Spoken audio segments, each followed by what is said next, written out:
Hey there, welcome back and thanks for joining me. I have listed my supplies for both watercolor and alcohol inks down in the description below.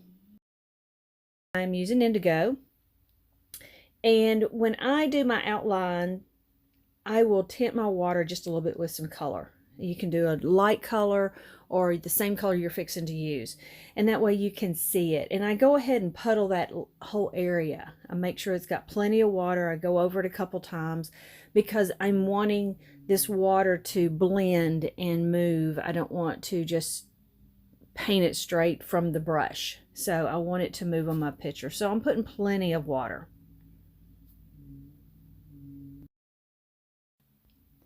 Now what you're going to see for the next few minutes is I'm building my color. I'll put some color down and then I'll end up putting some more color down. So I'm building different areas on the feather and trying to get some dark areas and some light areas in it.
Now don't hesitate if you need to add more water. It's not going to bother what's already down, but when you start to add more and blend, it'll help that out. So different times you're going to see that look like I'm just adding nothing. It's water and I don't have color on my brush at that time.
Now give this a little quick dry with the heat gun.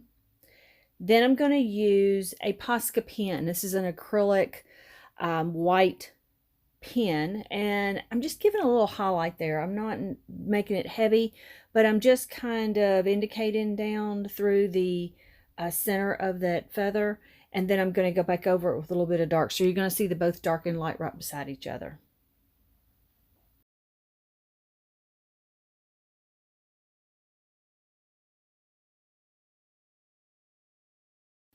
Now I'm taking that indigo pretty straight right here. It's very concentrated, so I have a really dark stem on this. I guess that's what you call it on a feather.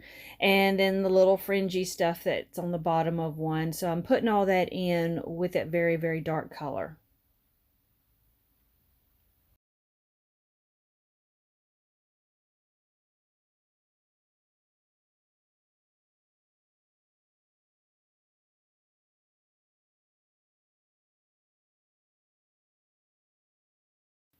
Now this is my absolute favorite part to do, really water down that color. You don't want it really pastel, but you want a lot of water, but a lot of pigment because you want it kind of dark. And then I go in and splatter. Now you can splatter now, or you can wait until you have your card together and splatter. And if some of the drops fit actually on the card or land actually on the card or the border, that's pretty cool. That really ties it all in together.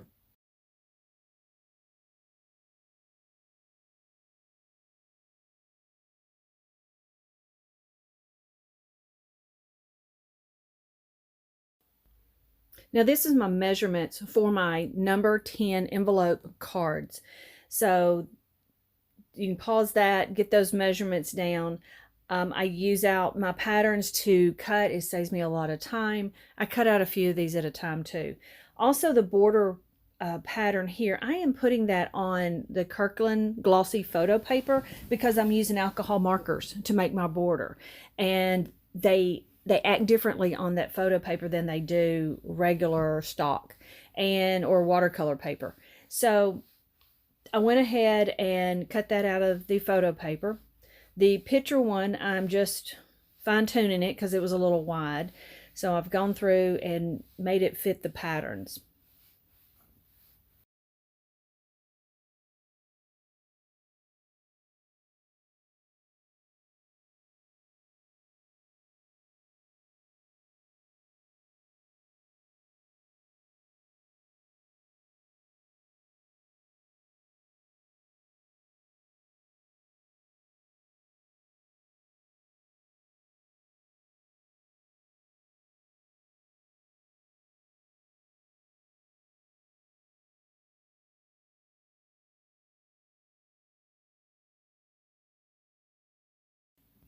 Now here is the photo paper, and the cool thing about it is because I'm just doing little ridgy things, those actually show up when you overlap. They create ridges and swirls and different movement, not just a flat color. So I kind of like that because I kind of want to make this look a little metalish-y, and the grays will do that lovely. You can circle them or zigzag them, and so that's really a cool effect. And it keeps you from having tons of colored stock to make your borders out of.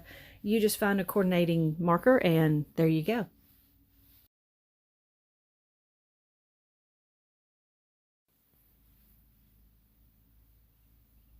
Now I've got that done, and you see how well it matches up with my feather there. And here's my card. I've already creased it, and I'm just assembling everything. I'm either using glue or those glue dots in the little roller thing. That's pretty cool. Or you can use double-sided tape. There's a lot of things you can do to stick these all together.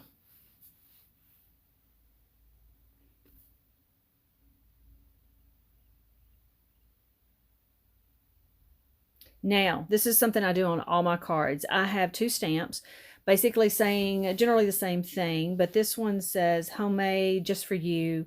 I always stamp the back of my cards because I want people to know I took the time to make a card for them. I want them to know they're special and they are appreciated. So add that special touch to your cards and people will love it. I hope this gave you some great ideas to go out there and make some cards for people. And thanks for watching. If you want to see more, hit that subscribe button and you go have fun.